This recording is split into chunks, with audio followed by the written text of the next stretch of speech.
Your honour, watchman విశ్వాసాన్ని నేను మెచ్చుకుంటున్నాను. జీతం ఇస్తున్న యజమానికి అనుకూలంగా మాట్లాడి తీరాలి, మాట్లాడాడు కూడా. కానీ ఒక్క పాయింట్, పరిచయమే లేని ఇద్దరు వ్యక్తులు, అది కూడా ఒక ఆడ మగ వయసులో ఉన్నవాళ్ళు తమ యజమానికి తెలుసని చెప్తే మాత్రం లోపలికి వదిలేస్తాడా?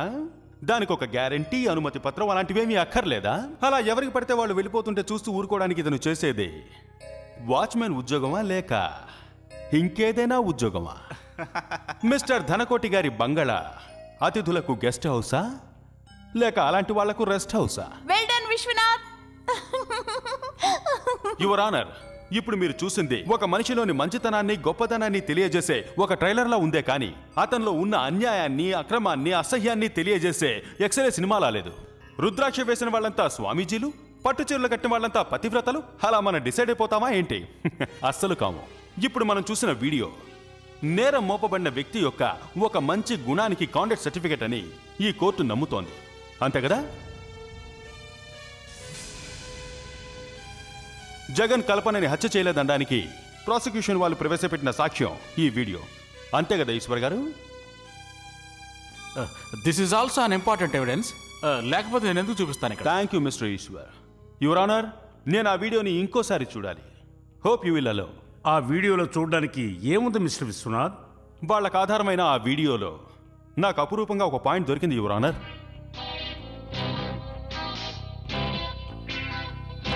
I see. Project the picture again.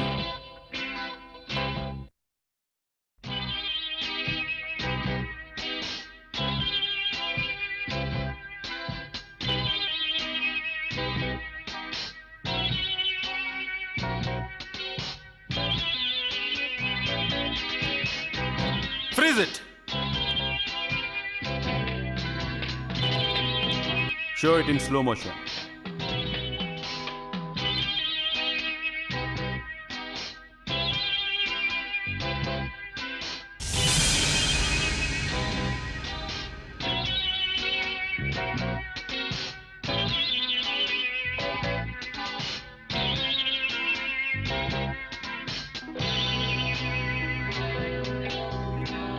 Your honour, పేదవాళ్ళకు టూత్ క్లీనింగ్ కోసం పుల్ల మాత్రమే దొరుకుతుంది.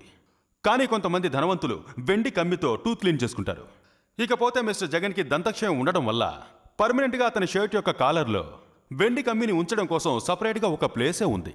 నాకు తెలిసి అతని ప్రతి షర్ట్ కాలర్లో ఆ ప్లేస్ ఉండి తీరాలి. ఉంది.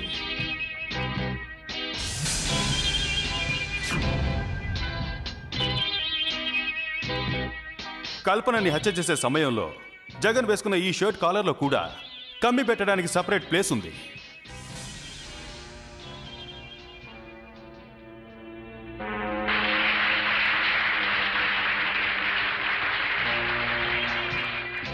ఇప్పుడు అర్థమైందా? ఈ షర్ట్ కాలర్ మిస్టర్ జగన్ది. ఈ హత్య చేసింది మిస్టర్ జగన్ మరియు లోకయ్య అని నేను నమ్మకంగా చెప్తున్నాను. ఇది చాలా మోసం, ఫ్రాడ్. అది నా షర్ట్ కాలర్ కాదు. నో!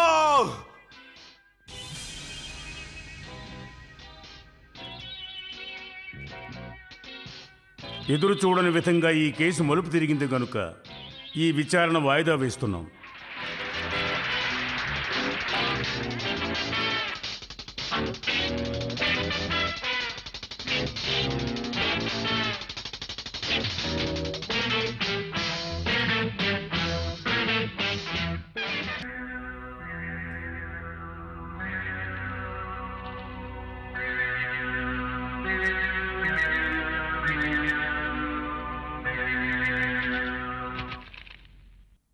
Mister GNK,